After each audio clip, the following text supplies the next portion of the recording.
From the moment she moved in, everyone knew something was different about Miss Karen. Her perfectly manicured hedges, her immaculately painted front door, and the overly polite wave that seemed to hide something sinister, it all screamed control. For months, she quietly observed the neighborhood, taking notes on every little infraction, from misplaced trash bins to a slightly untidy lawn.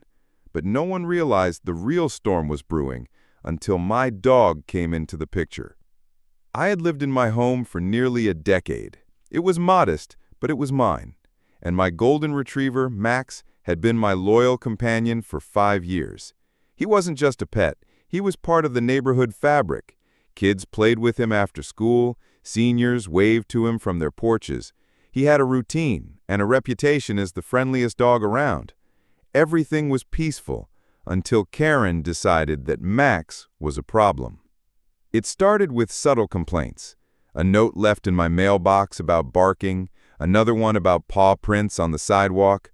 Then came the emails to the HOA, carefully worded to make her appear as the concerned neighbor while casting me as irresponsible. I tried to ignore it at first. Everyone had quirks, I told myself, but Karen's persistence was uncanny, bordering on obsessive. Soon, she began attending every HOA meeting. She would sit in the corner, notebook in hand, eyes darting around like a hawk, waiting for the perfect moment to pounce. At first, she only mentioned general community standards, but it quickly escalated. During one meeting, she accused me of violating pet rules, claiming Max was a danger to the community. Her tone was calm but sharp, the kind that implied she had evidence waiting to be revealed. The room fell silent. Neighbors who knew Max's gentle nature exchanged uneasy glances. I could feel the tension building, not just between me and Karen, but across the entire neighborhood. Everyone was taking sides. Quietly at first, then more openly. Some whispered about her obsession with control, others about how unfair it seemed to target a dog. And in that silence, I realized this wasn't just about Max. It was about power, influence, and the way Karen wanted to manipulate everyone around her. The first real escalation happened one Saturday morning. I had taken Max to the community park, as I always did. He ran around, chasing frisbees, greeting everyone with a wagging tail. Karen appeared out of nowhere, notebook in hand, taking photos as if documenting a crime scene. My blood boiled, but I remained calm. It was her style to provoke.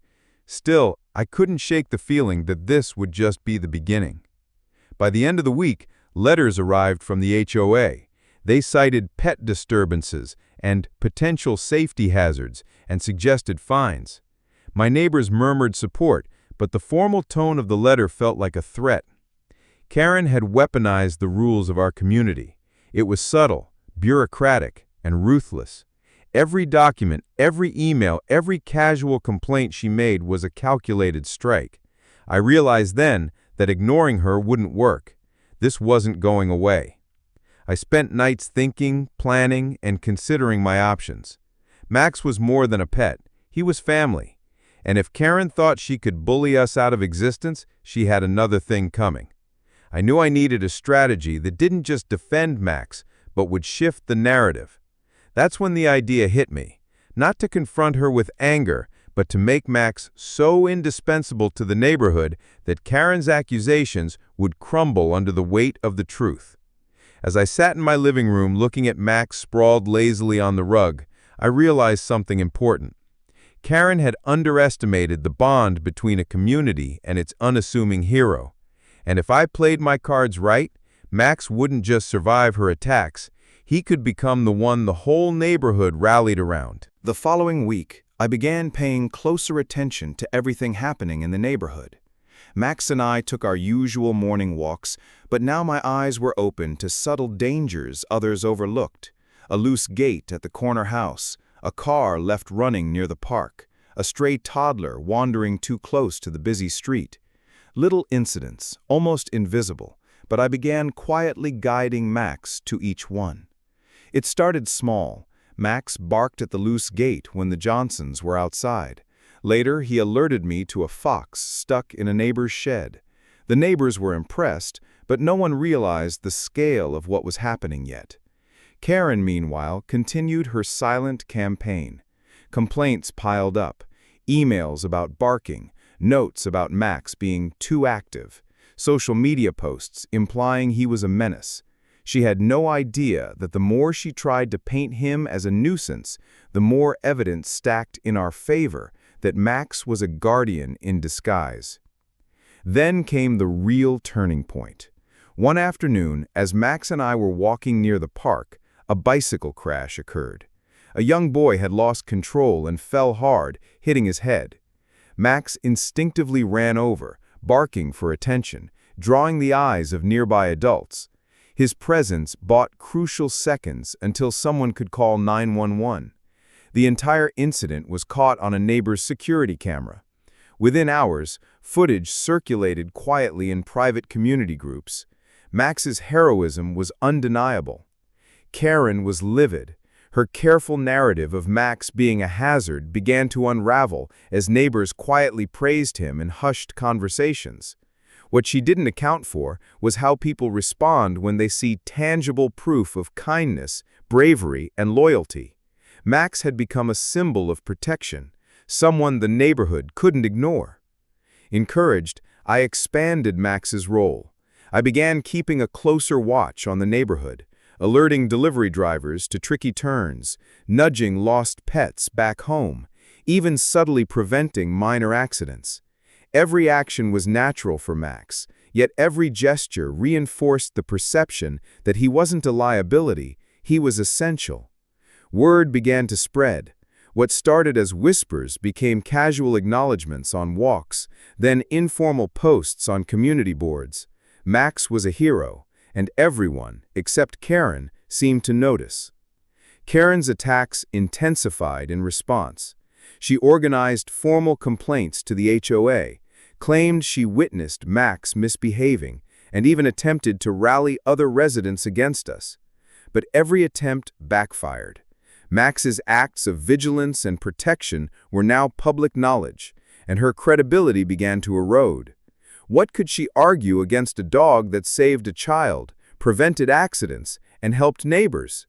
The community slowly started turning on her, seeing the contrast between her relentless criticism and Max's tangible heroism. By midweek, the tension was palpable. On our daily walk, Max sniffed a small fire starting near a barbecue pit in a neighbor's backyard. He barked and pawed at me until I realized what was happening. I alerted the neighbors, who quickly extinguished the fire before it could spread. Again, cameras caught every moment. Another heroic act, another public validation. Every day, Max became harder for Karen to vilify. And yet, Karen refused to give up. The HOA meetings became tense and dramatic, with her voice rising, notes scribbled frantically, and her attempts to intimidate others failing miserably. The community was quietly laughing behind her back, grateful for Max's presence. Slowly, the narrative had shifted. Karen was the disruptor, and Max was the protector. But the battle wasn't over. Karen's obsession grew darker, her tactics more desperate. She began tracking Max's routines, trying to catch him in a violation, hoping to finally regain control. And that's when I realized something crucial. The stakes had gone beyond neighborhood politics. Karen was dangerous, and Max's heroism was now more than symbolic. It was the only shield keeping her manipulations in check. By now, the neighborhood had begun to notice a shift in the balance of power. Karen's polite smiles had vanished, replaced by sharp glares and muttered threats. She seemed constantly on edge, watching Max and me as if waiting for the perfect moment to strike. But Max, oblivious to her scheming, continued his rounds, inspecting fences, greeting joggers, and instinctively noticing anything amiss. Karen's strategy grew increasingly audacious. She began photographing every minor incident Max was involved in, from paw prints on the sidewalk to playful barking at passing mail carriers. Each photo was meticulously cataloged in her folders, labeled as evidence to present at the next HOA meeting. She even went so far as to speak privately with neighbors, implying that Max was dangerous, painting him as an unpredictable threat. Yet the more she tried, the more the neighborhood saw her desperation. Then the breaking point came. Late one afternoon, as Max and I were making our usual rounds, we noticed smoke rising from the garage of an elderly neighbor, Mr. Thompson. Without hesitation, Max ran straight toward the house, barking furiously.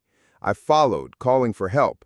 The fire was small but fast spreading, and without immediate action, it could have engulfed the garage and potentially the neighboring homes. Max's barking drew attention from every neighbor on the street. Within minutes, several residents grabbed hoses and fire extinguishers, coordinating to put out the flames. By the time the fire department arrived, the damage had been minimized. The footage from multiple security cameras caught Max leading the charge, alerting everyone to the danger and ensuring no one was hurt.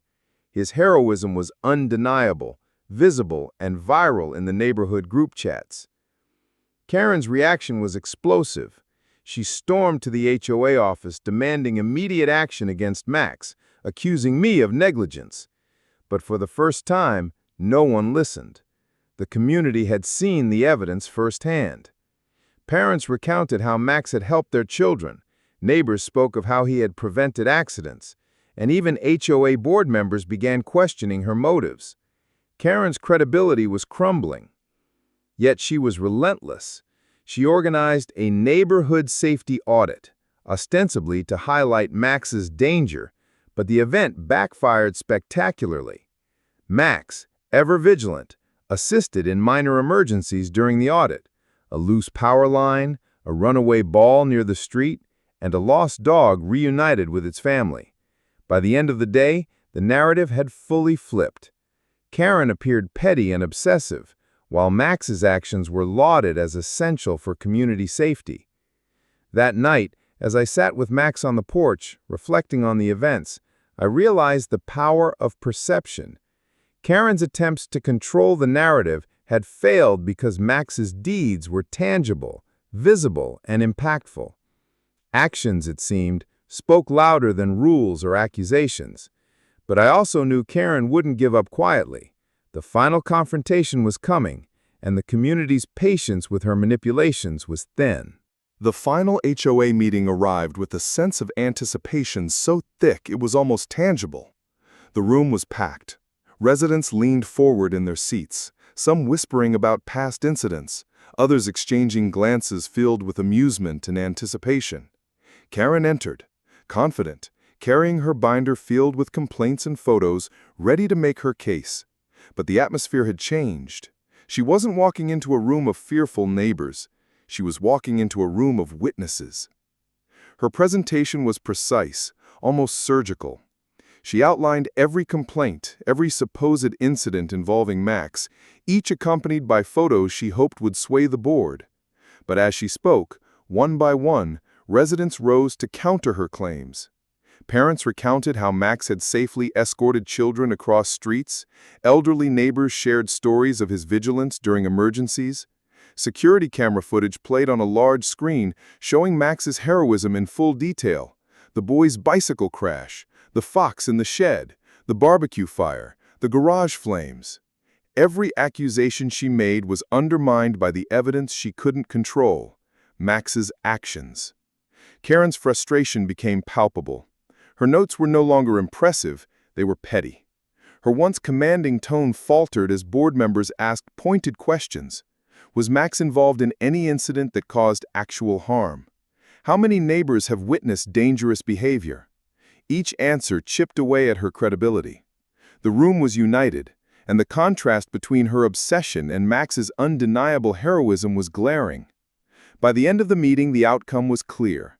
The board voted unanimously to dismiss all complaints against Max. Karen's final attempts to sway anyone fell flat. She left the room in a flurry of indignation, her authority and influence shattered. The neighborhood, once divided by fear and gossip, erupted in relief and celebration. Max was lifted on the shoulders of adoring neighbors, figuratively of course, and recognized as the true guardian of the community. In the days that followed, the neighborhood transformed. Max's presence was embraced openly. Children played in the park without fear, neighbors greeted each other warmly, and Karen's attempts to manipulate the community faded into an awkward memory. Even those who had initially sided with her began to apologize or at least distance themselves from her tactics. Max didn't need accolades or recognition. His actions spoke for themselves. Yet the community rallied around him, acknowledging the heroism that had quietly held the neighborhood together. Every walk became a parade of gratitude. Every small alert from Max, a reminder of the bond between a dog and the people he protected. As for Karen, she eventually moved away, leaving behind her obsession, her complaints, and the neat little hedges that could never hide her controlling nature. Max remained, his reputation untouchable. In the end, the neighborhood learned an important lesson. Sometimes, the smallest acts of courage, loyalty, and vigilance can topple the most meticulous plans of those who believe control is power. And Max, the golden retriever who had simply been himself, became the living proof of that truth. The legend of Max, the neighborhood hero, lived on in whispered stories, security camera footage, and every grateful smile exchanged along the sidewalks he patrolled. Karen tried to ban him, but in doing so, she unwittingly created the hero everyone would remember for years.